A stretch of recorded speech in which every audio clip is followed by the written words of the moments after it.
welcome to today's tip. Now I have just die cut out a beautiful hello that I have in my stash, and I'm just going to set the letters aside for now because we're not actually going to use those straight away. We are actually going to be using the negative that came out of the die cut. Now when I cut this, I made sure that it was nice and straight on my piece of paper because it's actually going to go on my layout. Now I've got the colour behind. This is the one that I'm going to use on my layout, so I made sure that it would go nicely against my actual letters.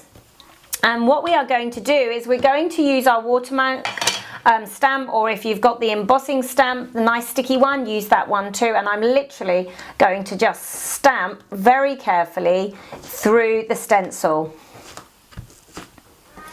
You can stick yours down if you want to, it's entirely up to you. I'm going to get my embossing powder and just flick it on there, making sure I'm covering all of the letters.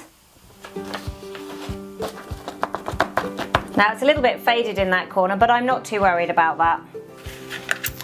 I'm then going to use my heat tool and I'm going to warm up all of that embossing powder and get that beautiful metallic gold.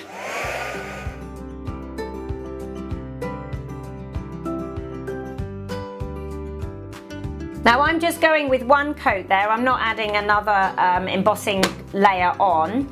Now what I'm going to do, I mean that looks lovely and you certainly could add it to your layout like that, but what I'm actually going to do is use those letters that were cut out and I'm going to add them on and have the gold metallic as a slight shade to my letters. Now we can stick these on with a glue stick, whatever you have in your stash to stick them on, but we just place them just a little bit down to the right and it looks like we've got a lovely shadow coming in there. So here's what it can look like on a layout.